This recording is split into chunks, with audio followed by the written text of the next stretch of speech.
हरे कृष्णा, राधे राधे। नमस्कार दोस्तों, आप सभी को गुरुवार व्रत की हार्दिक शुभकामनाएं। आज हम आपको बृहस्पति देव की कथा महिमा सुनाने जा रहे हैं, जिसे सुनकर आपको सुख और समृद्धि की प्राप्ति होगी। बृहस्पति जी के प्रभाव से इस लोक के सुख को भोग कर स्वर्ग की प्राप्ति होती है। बृहस्पति देव की कृपा आपके परिवार पर बनी रहे। बृहस्पति देव ऐसे ही हैं, जैसी जिसके मन में कामनाएं हैं सभी को पूर्ण करते हैं। जो सद्भावना पूर्वक बृहस्पतिवार का व्रत करता एवं कथा पढ़ता है अथवा सुनता है और दूसरों को सुनाता है, बृहस्पति देव उसकी सभी मनोकामना को पूर्ण करते हैं। भगवान बृहस्पति देव उसकी सदैव रक्षा करते हैं। संसार में जो मनुष्य सद्भावना से भगवान जी का पूजन व व्रत सच्चे हृदय से करते हैं, तो उनकी सभी मनोकामनाएं भगवान जी पूर्ण करते हैं। जैसे सच्ची भावना से रानी और राजा ने उनकी कथा का गुणगान किया, तो उनकी सभी इच्छाएं बृहस्पति देव जी ने पूर्ण की थी। इसीलिए पूर्ण कथा जरूर सुनना चाहिए। हृदय से उनका मनन करते हुए जयकारा बोलना चाहिए। बोलो बृहस्पति देव भगवान की जय, विष्णु भगवान की जय। तो अब आइए श्रवण करते हैं बृहस्पतिवार व्रत की पौराणिक कथा। भारतवर्ष में एक प्रतापी और दानी राजा राज्य करता था। वह नित्य गरीबों और ब्राह्मणों की सहायता करता था, परंतु यह बात उसकी रानी को अच्छी नहीं लगती थी। वह न ही गरीबों को दान देती और न ही भगवान का पूजन करती थी, और राजा को भी दान देने से मना किया करती थी। एक दिन राजा शिकार खेलने वन को गए हुए थे, तो रानी महल में अकेली थी। उसी समय बृहस्पति देव साधु वेश में राजा के महल में भिक्षा मांगने के लिए गए, और भिक्षा मांगी तो रानी ने भिक्षा देने से इनकार किया और कहा कि हे साधु महाराज, मैं तो दान और पुण्य से तंग आ गई हूँ। मेरा पति सारा धन लुटाते रहता है। मेरी इच्छा है कि हमारा धन नष्ट हो जाए, फिर ना रहेगा बांस और ना बजेगी बांसुरी। साधु ने कहा, देवी तुम तो बड़ी विचित्र हो। धन और संतान तो सभी चाहते हैं, पुत्र और लक्ष्मी तो पापी के घर भी होने चाहिए। यदि तुम्हारे पास अधिक धन है तो भूखों को भोजन दो, प्यासों के लिए प्याऊ बनवाओ, मुसाफिरों के लिए धर्मशालाएं खुलवाओ। जो निर्धन अपनी कुंवारी कन्याओं का विवाह नहीं कर सकते, उनका विवाह करा दो। ऐसे और कई काम हैं जिनके करने से तुम्हारा यश लोक परलोक में फैलेगा। परंतु रानी पर उपदेश का कोई प्रभाव ना पड़ा। वह बोली, महाराज आप मुझे कुछ ना समझाए। मैं ऐसा धन नहीं चाहती जो हर जगह बांटती फिरूं। साधु ने उत्तर दिया कि यदि तुम्हारी ऐसी ही इच्छा है तो तथास्तु। तुम ऐसा करना कि बृहस्पतिवार को घर लीपकर पीली मिट्टी से अपना सिर धोकर स्नान करना, भट्टी चढ़ाकर कपड़े धोना। ऐसा करने से आपका सारा धन नष्ट हो जाएगा। इतना कहकर वह साधु महाराज वहां से आलोप हो गए। साधु के अनुसार कई बातों को पूरा करते हुए रानी को केवल 3 बृहस्पतिवार ही बीते थे कि उसकी समस्त धन संपत्ति नष्ट हो गई। राजा और रानी भोजन के लिए तरसने लगे। तब एक दिन राजा ने रानी से कहा कि हे रानी, तुम यहीं पर रहो, मैं दूसरे देश को जाता हूँ, क्योंकि यहाँ पर मुझे सभी लोग जानते हैं। इसीलिए मैं कोई छोटा कार्य भी नहीं कर सकता। ऐसा कहकर राजा परदेश चला गया। वहां वह जंगल से लकड़ी काट कर लाता और उसे शहर में बेचता। इस तरह वह अपना जीवन व्यतीत करने लगा। इधर राजा के परदेश जाते ही रानी और दासी दुखी रहने लगी। एक बार जब रानी और दासी को 7 दिन तक बिना भोजन के रहना पड़ा, तो रानी ने अपनी दासी से कहा कि हे दासी, पास ही के नगर में मेरी बहन रहती है, वह बड़ी धनवान है, तो उसके पास जा और कुछ मांग के ले आ, ताकि थोड़ी बहुत गुजर बसर हो जाए। दासी रानी की बहन के पास गई। उस दिन गुरुवार था और रानी की बहन उस समय बृहस्पतिवार व्रत की कथा सुन रही थी। दासी ने रानी की बहन को अपनी रानी का संदेश दिया, लेकिन रानी की बड़ी बहन ने कोई उत्तर नहीं दिया। जब दासी को रानी की बहन से कोई उत्तर नहीं मिला तो वह बहुत दुखी हुई और उसे क्रोध भी आया। दासी ने वापस आकर रानी को सारी बात बता दी। सुनकर रानी ने अपने भाग्य को कोसा।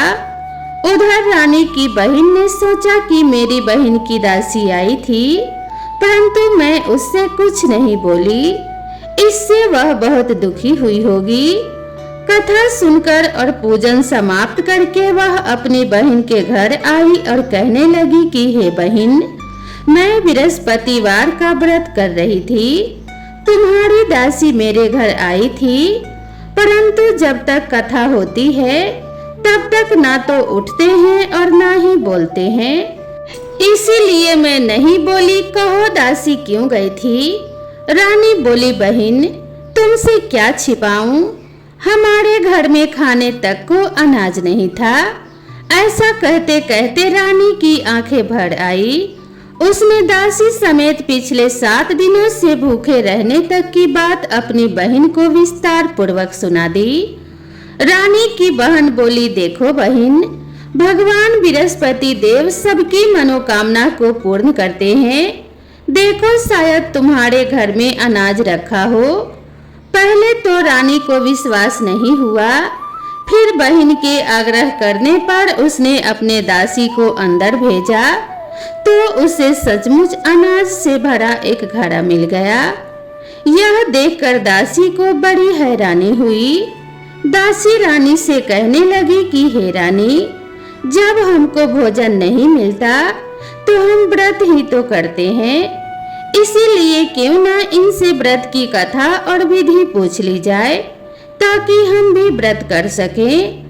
तब रानी ने अपनी बहन से बृहस्पतिवार व्रत के बारे में पूछा। उसकी बहन ने बताया, बृहस्पतिवार व्रत में चने की दाल और मुनक्का से विष्णु भगवान का केले की जड़ में पूजन करें तथा दीपक जलाएं, व्रत की कथा सुने और पीला ही भोजन करें, इससे बृहस्पति देव प्रसन्न होते हैं। व्रत और पूजन विधि बताकर रानी की बहन अपने घर को लौट गई। 7 दिन के बाद जब गुरुवार आया तो रानी और दासी ने व्रत रखा। गुड़साल में जाकर चना और गुड़ लेकर आई, फिर उससे केले की जड़ तथा विष्णु भगवान का पूजन किया। अब पीला भोजन कहाँ से आए, इस बात को लेकर दोनों बहुत दुखी थे, क्योंकि उन्होंने बृहस्पति देव का व्रत रखा था। इसीलिए बृहस्पति देव भगवान उनसे बहुत प्रसन्न थे। इसीलिए वे एक साधारण व्यक्ति का रूप धारण कर 2 थालों में सुंदर पीला भोजन दासी को दे गए। भोजन पाकर दासी बहुत प्रसन्न हुई और फिर रानी के साथ मिलकर भोजन ग्रहण किया। इसके बाद वे सभी गुरुवार को व्रत और पूजन करने लगी। बृहस्पति देव भगवान की कृपा से उनके पास फिर से धन संपत्ति आ गई, परंतु रानी फिर से पहले की तरह आलस्य करने लगी। तब दासी बोली, देखो रानी, तुम पहले भी इस प्रकार आलस्य करती थी, तुम्हें धन रखने में कष्ट होता था, इस कारण सभी धन नष्ट हो गया, और अब जब भगवान बृहस्पति की कृपा से धन मिला है तो तुम्हें फिर से आलस्य होता है। रानी को समझाते हुए दासी कहती है कि बड़ी मुसीबतों के बाद हमने यह धन पाया है, इसीलिए हमें दान पुण्य करना चाहिए, भूखे मनुष्यों को भोजन कराना चाहिए और धन को शुभ कार्यों में खर्च करना चाहिए, जिससे तुम्हारे कुल का यश बढ़ेगा, स्वर्ग की प्राप्ति होगी और पितर प्रसन्न होंगे। दासी की बात मानकर रानी अपना धन शुभ कार्यों में खर्च करने लगी, जिससे पूरे नगर में उसका यश फैलने लगा। बृहस्पतिवार व्रत कथा के बाद श्रद्धा के साथ आरती की जानी चाहिए। इसके बाद प्रसाद बांटकर उसे ग्रहण करना चाहिए। एक दिन राजा दुखी होकर जंगल में एक पेड़ के नीचे आसन जमा कर बैठ गया। वह अपनी दशा को याद करके व्याकुल होने लगा। बृहस्पतिवार का दिन था। एकाएक उसने देखा कि निर्जन वन में एक साधु प्रकट हुए। वह साधु वेश में स्वयं बृहस्पति देवता थे। लकड़हारे के सामने आकर बोले कि हे लकड़हारे, इस सुनसान जंगल में तू चिंता मगन क्यों बैठा है? लकड़हारे ने दोनों हाथ जोड़कर प्रणाम किया और उत्तर दिया, महात्मा जी आप सब कुछ जानते हैं, मैं क्या कहूँ? यह कहकर वह रोने लगा और साधु को अपनी आत्मकथा सुनाई। महात्मा जी ने कहा, तुम्हारी स्त्री ने बृहस्पतिवार के दिन भगवान बृहस्पति का निरादर किया था, जिसके कारण रुष्ट होकर उन्होंने तुम्हारी यह दशा कर दी। अब तुम चिंता को दूर करके मेरे कहने पर चलो तो तुम्हारे सब कष्ट दूर हो जाएंगे और भगवान पहले से भी अधिक धन संपत्ति देंगे। तुम बृहस्पतिवार के दिन कथा किया करो और 2 पैसे के चने मुनक्का लाकर उसका प्रसाद बनाओ और शुद्ध जल से लोटे में शक्कर मिलाकर अमृत तैयार करो। कथा के पश्चात अपने सारे परिवार और सुनने वाले प्रेमियों में अमृत व प्रसाद बांटकर आप भी ग्रहण करो। ऐसा करने से भगवान तुम्हारी सब मनोकामनाएं पूरी करेंगे। साधु के ऐसे वचन सुनकर लकड़हारा बोला कि हे प्रभु, मुझे लकड़ी बेचकर इतना पैसा नहीं मिलता जिससे भोजन के उपरांत कुछ बचा सकूं। मैंने रात्रि में अपने स्त्री को व्याकुल देखा है। मेरे पास कुछ भी नहीं है जिससे मैं उसकी खबर मंगा सकूं। साधु ने कहा कि हे लकड़हारे, तुम किसी बात की चिंता मत करो। बृहस्पतिवार के दिन तुम रोजाना की तरह लकड़ियां लेकर शहर को जाओ। तुमको रोज से दुगना धन प्राप्त होगा, जिससे तुम भली भांति भोजन कर लोगे तथा बृहस्पति देव की पूजा का सामान भी आ जाएगा। इतना कहकर साधु अंतर्ध्यान हो गए। धीरे धीरे समय व्यतीत होने पर फिर वही बृहस्पतिवार का दिन आया। लकड़हारा जंगल से लकड़ी काट कर किसी शहर में बेचने गया। उसे उस दिन और दिन से अधिक पैसा मिला। राजा ने चना गुड़ आदि लाकर गुरुवार का व्रत किया। उस दिन से उसके सभी कलेश दूर हुए। परंतु जब दोबारा गुरुवार का दिन आया तो बृहस्पतिवार का व्रत करना भूल गया। इस कारण बृहस्पति भगवान नाराज हो गए। उस दिन उस नगर के राजा ने विशाल यज्ञ का आयोजन किया तथा शहर में यह घोषणा करा दी कि कोई भी मनुष्य अपने घर में भोजन न बनावे न आग जलावे। समस्त जनता मेरे यहाँ भोजन करने आवे। इस आज्ञा को जो न मानेगा उसे फांसी की सजा दी जाएगी। इस तरह की घोषणा संपूर्ण नगर में करवा दी गई। राजा की आज्ञा अनुसार शहर के सभी लोग भोजन करने गए, लेकिन लकड़हारा कुछ देर से पहुंचा। इसीलिए राजा उसके अपने साथ अपने घर ले गए और ले जाकर भोजन करा रहे थे तो रानी की दृष्टि उस खूंटी पर पड़ी जिस पर उसका हार लटका हुआ था। वह वहां पर दिखाई नहीं दिया। रानी ने निश्चय किया कि मेरा हार इस मनुष्य ने चुरा लिया है। उसी समय सिपाहियों को बुलाकर उसको कारागार में डलवा दिया। जब लकड़हारा कारागार में पड़ गया और बहुत दुखी होकर विचार करने लगा कि न जाने कौन से पूर्व जन्म के कर्म से मुझे यह दुख प्राप्त हुआ है, और उसी साधु को याद करने लगा जो कि जंगल में मिला था। उसी समय तत्काल बृहस्पति देव साधु के रूप में प्रकट हुए और उसकी दशा को देखकर कहने लगे, अरे मूर्ख, तूने बृहस्पति देव की कथा नहीं करी, इस कारण तुझे दुख प्राप्त हुआ है। अब तू चिंता मत कर। बृहस्पतिवार के दिन कारागार के दरवाजे पर 4 पैसे पड़े मिलेंगे, उनसे तू बृहस्पति देव की पूजा करना, तेरे सभी कष्ट दूर हो जाएंगे। बृहस्पतिवार के दिन उसे 4 पैसे मिले। लकड़हारे ने कथा कही। उसी रात्रि को बृहस्पति देव ने उस नगर के राजा को स्वप्न में कहा कि हे राजा, तुमने जिस आदमी को कारागार में बंद कर दिया है वह निर्दोष है, वह राजा है, उसे छोड़ देना।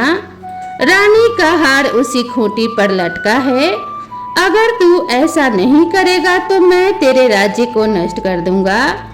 इस तरह रात्रि के स्वप्न को देखकर राजा प्रातः काल उठा और खूंटी पर हार देखकर लकड़हारे को बुलाकर क्षमा मांगी तथा लकड़हारे को योग्य सुंदर वस्त्र आभूषण देकर विदा कर दिया। बृहस्पति देव की आज्ञा अनुसार लकड़हारा अपने नगर को चल दिया। जब राजा अपने नगर के निकट पहुंचा तो उससे बड़ा आश्चर्य हुआ। नगर में पहले से अधिक बाग, तालाब, कुएं तथा बहुत सी धर्मशाला, मंदिर आदि बन गई थी। राजा ने पूछा, यह किसका बाग और धर्मशाला है? तब नगर के सब लोग कहने लगे, यह सब रानी और बांदी के है। तो राजा को आश्चर्य हुआ और गुस्सा भी आया। जब रानी ने यह खबर सुनी कि राजा आ रहे हैं तो दासी से कहा कि हे दासी, देख राजा हमको कितनी बुरी हालत में छोड़ गए थे। हमारी ऐसी दशा देखकर वह कहीं लौट न जाए, इसीलिए तू दरवाजे पर खड़ी हो जा। आज्ञा अनुसार दासी दरवाजे पर खड़ी हो गई। राजा आए तो उन्हें अपने साथ लिवा लाई। तब राजा ने क्रोध करके अपनी रानी से पूछा कि हे रानी, यह धन तुम्हें कैसे प्राप्त हुआ है? तब उन्होंने कहा कि हमें यह सब धन बृहस्पति देव के इस व्रत के प्रभाव से प्राप्त हुआ है। राजा ने निश्चय किया कि 7 रोज बाद तो सभी बृहस्पति देव का पूजन करते हैं, परंतु मैं प्रतिदिन दिन में 3 बार कहानी तथा रोज व्रत किया करूंगा। अब हर समय राजा के दुपट्टे में चने की दाल बंधी रहती थी तथा दिन में 3 बार कहानी कहता। एक रोज राजा ने विचार किया कि चलो अपनी बहन के यहाँ हो आवें। इस तरह निश्चय कर राजा घोड़े पर सवार हो अपनी बहन के यहाँ को चलने लगा।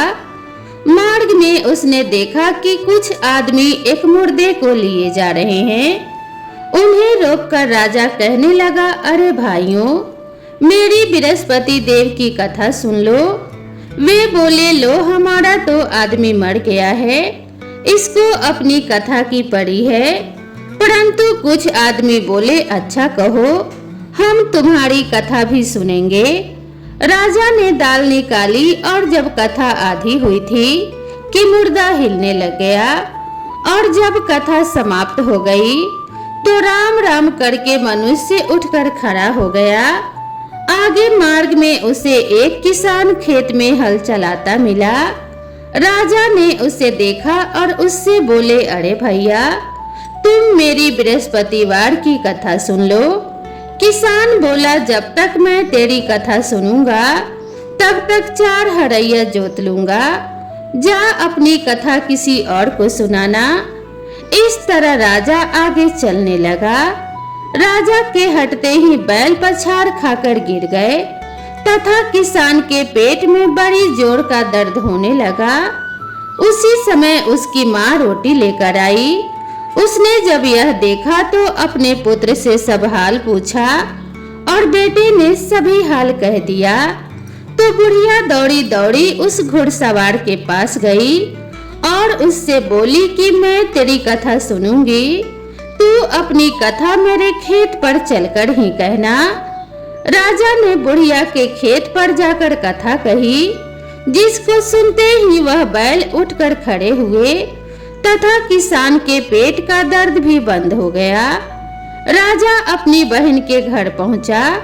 बहन ने भाई की खूब मेहमानी की। दूसरे रोज प्रातः काल राजा जगा तो वह देखने लगा कि सभी लोग भोजन कर रहे हैं। राजा ने अपनी बहन से कहा कि हे बहन, ऐसा कोई मनुष्य है जिसने भोजन नहीं किया हो, मेरी बृहस्पतिवार की कथा सुन ले।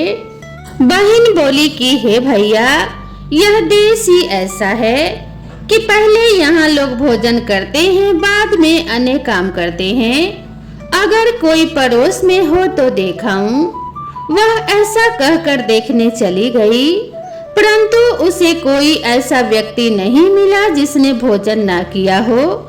अतः वह एक कुम्हार के घर गई जिसका लड़का बीमार था। उसे मालूम हुआ कि उनके यहाँ 3 रोज से किसी ने भोजन नहीं किया है।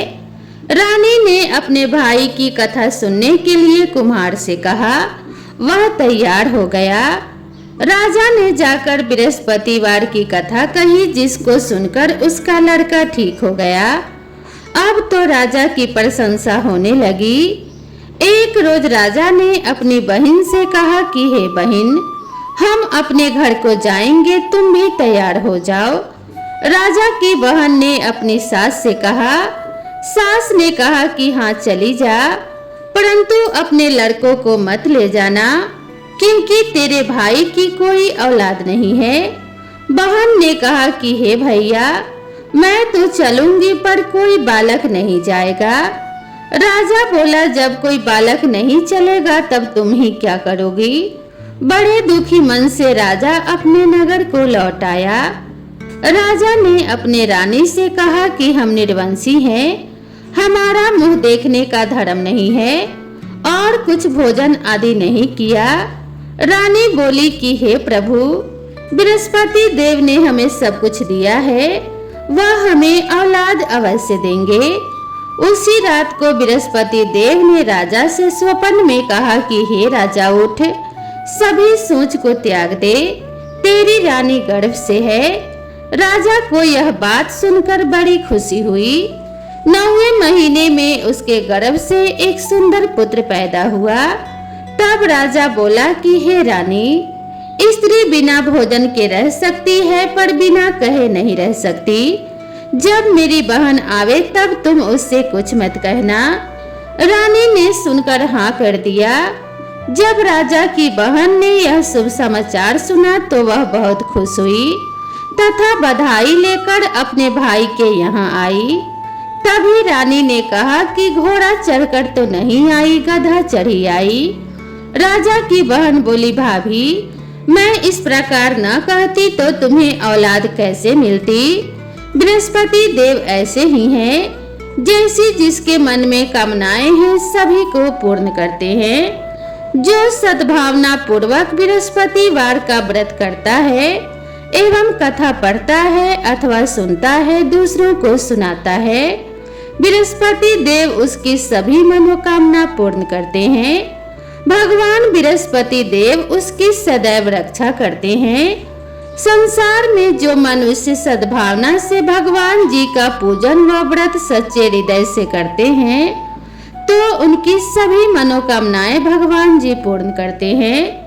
जैसे सच्ची भावना से राजा और रानी ने उनकी कथा का गुणगान किया तो उनकी सभी इच्छाएं बृहस्पति देव जी ने पूर्ण की थी। इसीलिए पूरी कथा सुनने के बाद प्रसाद लेकर जाना चाहिए।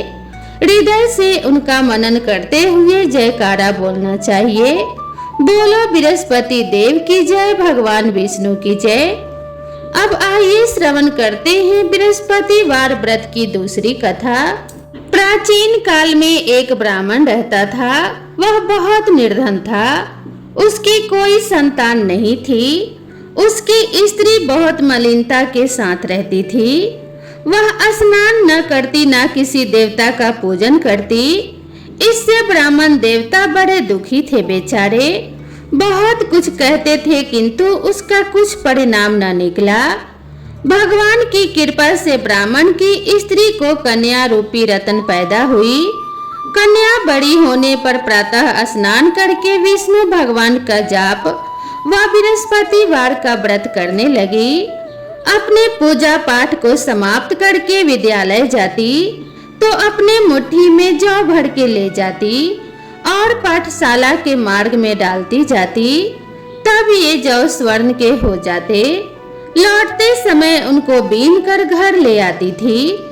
एक दिन वह बालिका सूप में से उस सोने के जौ को फटक कर साफ कर रही थी कि उसके पिता ने देख लिया और कहा कि हे बेटी, सोने के जौ के लिए सोने का सूप होना चाहिए।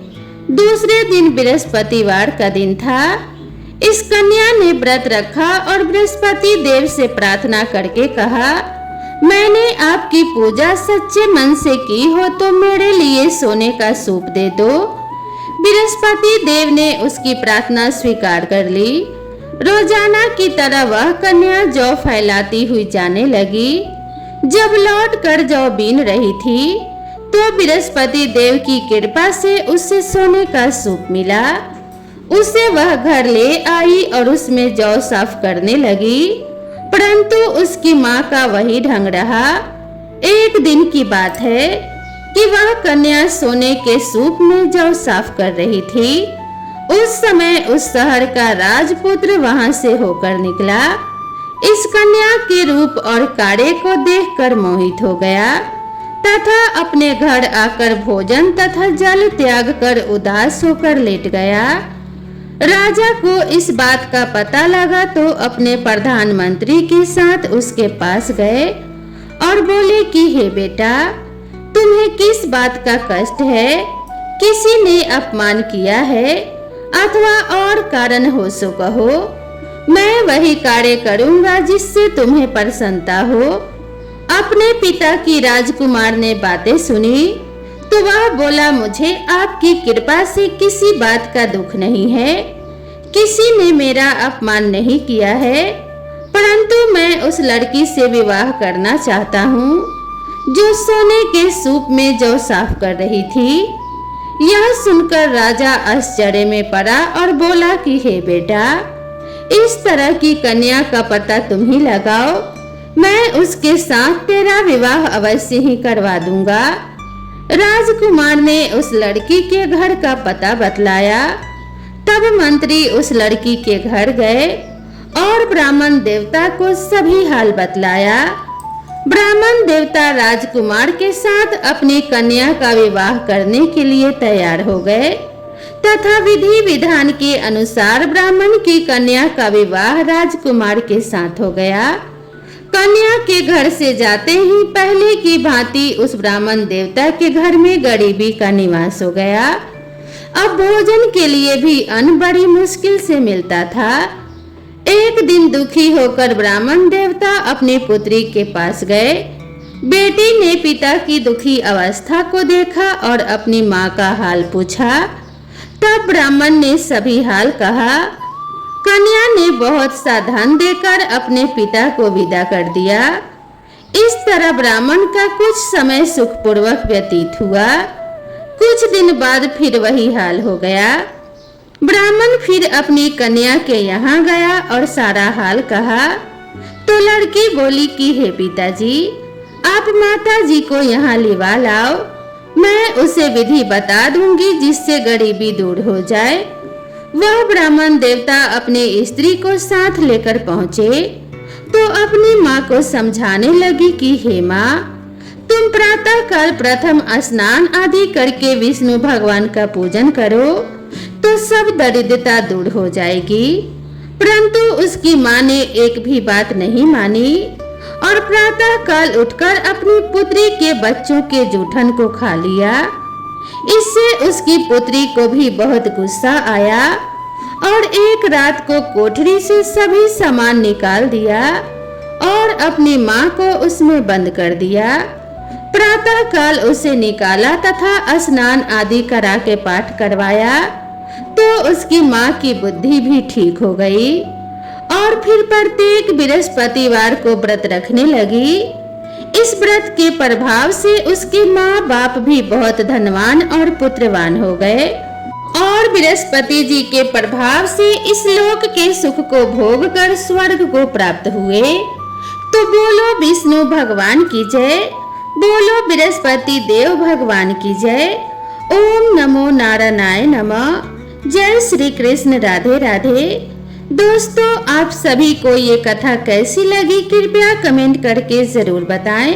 वीडियो पसंद आई हो तो इसे एक लाइक जरूर करें और अपने सभी परिवार और मित्रों के साथ शेयर कर दें। अगर आप मेरे चैनल पर पहली बार आए हैं तो चैनल को सब्सक्राइब करना ना भूलें। तो दोस्तों, भगवान बृहस्पति देव की कृपा आप सभी के ऊपर सदा सर्वदा बनी रहे। आप सभी के घर में धन्य धान्य की वृद्धि होती रहे। माता लक्ष्मी का सदा वास आप सभी के घर में हो। इसी मंगल कामना के साथ आप सभी से विदा लेते हैं। मिलते हैं इसी तरह की नई कथा और नई कहानी के साथ। तब तक के लिए राधे राधे।